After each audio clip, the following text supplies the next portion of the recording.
Narinig ng bida ang kanilang pag-uusap at tinanong sila tungkol sa underground na organisasyon.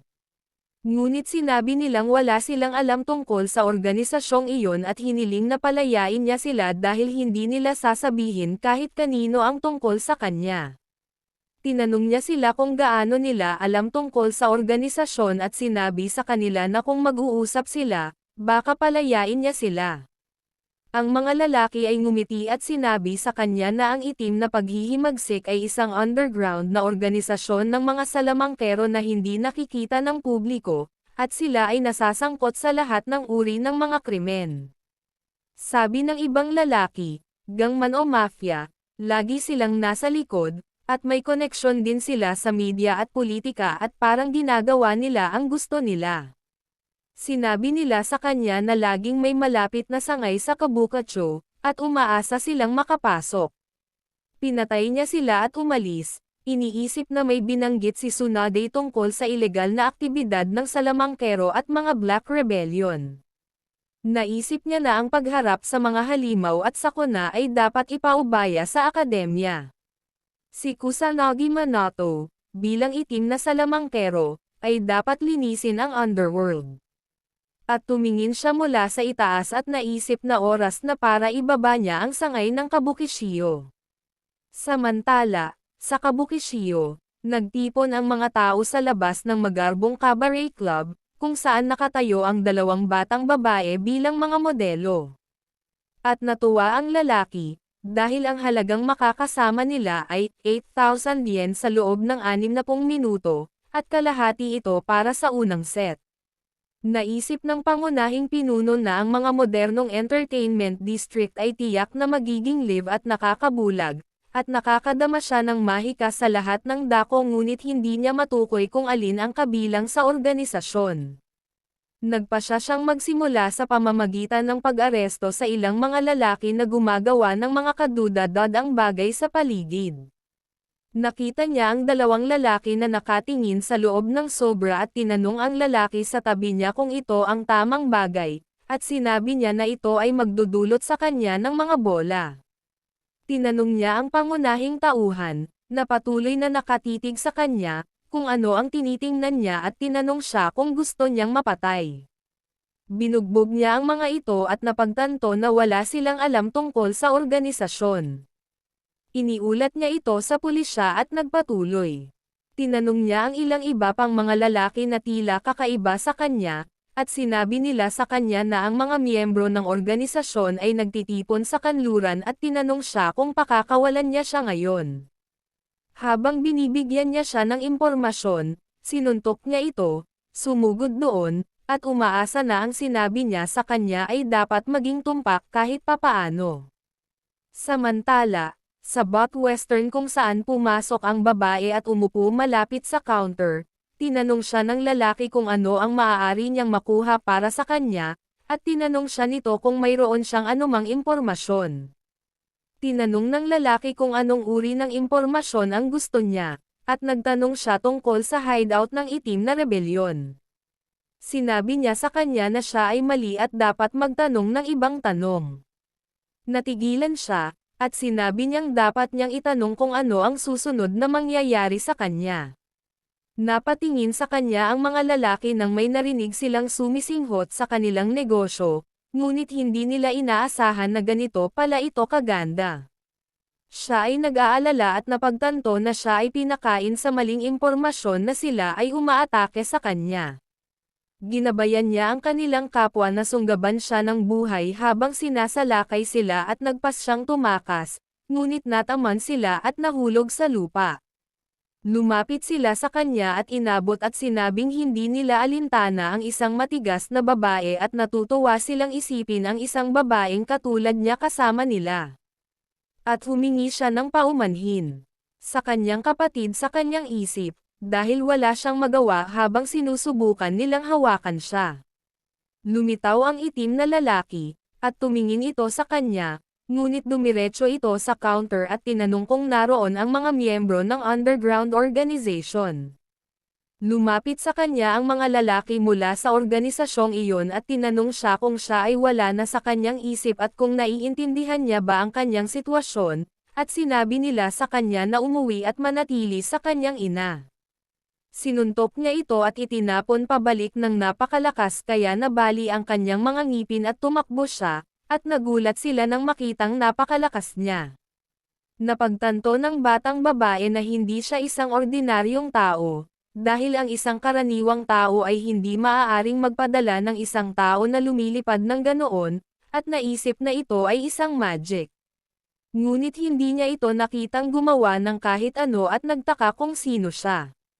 Napagtanto ng bida na hindi siya niligaw ng kanyang layunin at sinabing isang tumpok ng mababang antas na mga salamangkero ang natipon doon. Inakala niya na sila ay hamak habang sila ay nakikipagtulungan laban sa isang babae at tinawag silang mga itim na rebelyon na tag na bulok sa kaibuturan, at nagpasya silang patayin siya. Akala nila single man lang siya, kaya kung makikipaggrupo sila sa kanya, walang paraan na matatalo sila. Pero mas nauna niya itong inatake kaysa sa kanila.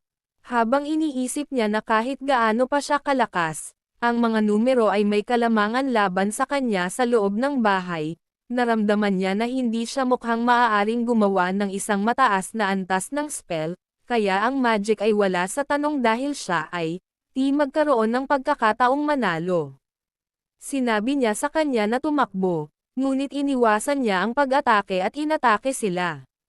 Natigilan siya habang binubugbog niya silang lahat at mabilis na gumalaw na hindi man lang niya makita, at iniisip niya kung anong klaseng magic ang ginamit niya. Pinuntahan niya ang huling lalaki, tinanong siya kung sino siya, at sinabi sa kanya na bumalik siya sa taong Paksen ang itim na paghihimagsik. At pinalo niya ito at pinuntahan ang ginang. Akala niya ay nakuha na niya ang lahat sa isang iglap. At naisip niya na siya ay isang elite o isang maalamat na salamangkero. Nang tingnan niya ito ng malapitan, napagtanto niyang may kapansin-pansing mata ito at para siyang high schooler. Sinabi niya na tila hindi siya nasaktan, at nalungkot siya na tama siya. At pumunta siya sa counter. Habang sinusundan siya nito, tinanong niya ang lalaking nagtatago sa counter tungkol sa organisasyon. Ngunit sinabi niya na hindi niya magagawa, dahil papatayin siya ng mga ito kapag ginawa niya iyon. Sinuntok niya ang mesa at hinati ito sa kalahati. Sinabi niya sa kanya na ito na ang kanyang huling pagkakataon, kaya dapat niyang sabihin sa kanya ang tungkol sa organisasyon. At sinabi niya na nakipag-usap siya tungkol dito at hiniling na huwag siyang putulin sa kalahati. Sinabi niya sa kanya na ang base ng organisasyon ay nasa Tokyo, na may mga sangay sa mga lugar sa kabila ng Kabukicho. Ayon sa kanyang narinig, ang pinuno ng sangay ng Kabukicho ang pangunahing gawain. At ang pinuno ay ang mage na may impluwensya sa underworld. May mga chismis pa na minamanipula niya ang Japan from behind the scenes. At tinanong siya ng bida tungkol sa kinaroroonan ng pinuno ng lahi. Pero sabi niya hindi niya alam ang tungkol dito. Hindi nila sinasabi ang tungkol sa kanila dahil sila ay mga mababang antas lamang at binibigyan sila ng lahat ng gawaing kalokohan. At sa tingin niya ay back to square one na siya. Hindi alam ng lalaki kung nasaan ang pinuno. Nagpasya siyang manghuli ng higit pang mga ilegal na salamangkero upang makuha ang impormasyon. Kaya umalis na siya. Ngunit sinabihan siya ng dalaga na huminto, at nagpasalamat sa kanyang pagliligtas sa kanyang buhay, dahil hindi niya maisip kung ano ang mangyayari kung wala siya roon. Sinabihan niya itong huwag mag-alala, dahil dumaan lang siya. At sinabi niya na kung alam ng isang tao na ito ay mapanganib ngunit nasangkot pa rin, sila lamang ang may kasalanan. Akala niya medyo malupit siya, at sinabi niyang mahirap siya, ngunit sa mga matatanda. Tinanong niya siya kung hinahanap niya ang ad ng Black Rebellion branch at tinanong siya kung ano ang pinaplano niyang gawin kapag nalaman niya. Sisirain daw niya ito. At alam niyang siya ay malubha at walang alinlangan na patay na pagkatapos na mapuksa ang mga itim na paghihimagsik. Kumpiyansa siya na makapangyarihan siya ngunit naisip niyang hindi niya ito magagawa ng mag-isa. Ni hindi niya kaya tinanong niya siya kung ano ang iniisip niya tungkol sa pagsasama-sama nila, at nagtaka siya sa kanya. Sinabi niya na siya ay isang tiktik at may higit na akses sa impormasyon at mga koneksyon kaysa sa kanya, ngunit siya ay may lakas, at naisip niya na siya ay mas makapangyarihan kaysa sa mga alingawngaw.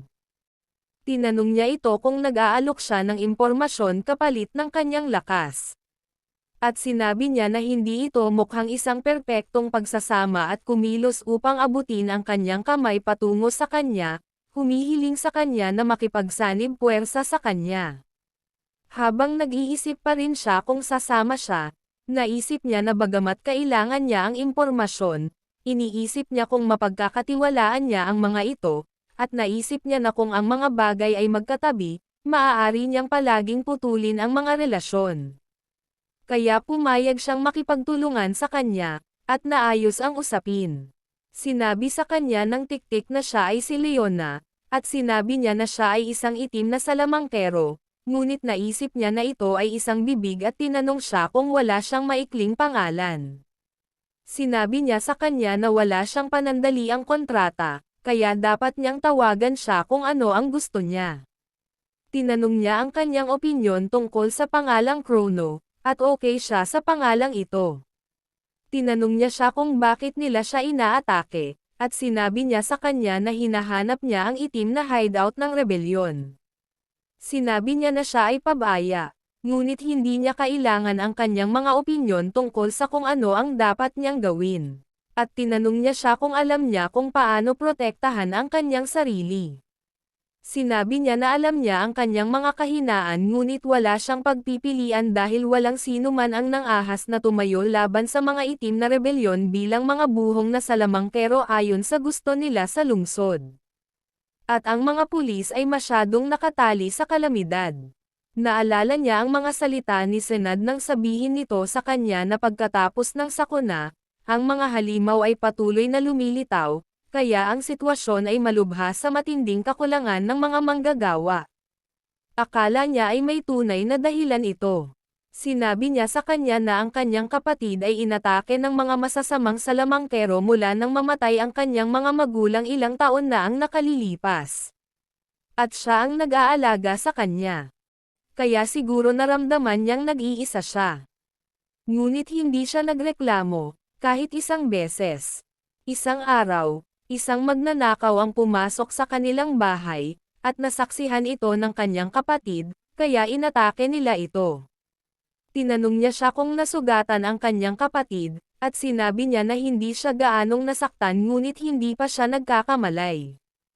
Akala niya ay nakoma siya, kaya't kahit ang sagradong mahika ay hindi makapagpapagaling nito. At sinabi niya sa kanya na sinabi ng mga doktor na walang sinasabi kung kailan siya maaaring magising. At ang kanyang kapatid ay 9 na taong gulang pa lamang. Sinabi niya na ang mga salarin ay mga Black Rebellion Lucky. Naaresto sila, ngunit hindi iyon sapat. Tinanong niya siya kung gusto niyang maghiganti, ngunit sinabi niya na nais niyang iwasto ang mga bagay upang maiwasan ang mas maraming tao na dumaan dito. Wala siyang kapangyarihan, ngunit kaya niyang tumayo laban sa mga itim na paghihimagsik, at tinanong niya siya kung kaya niya.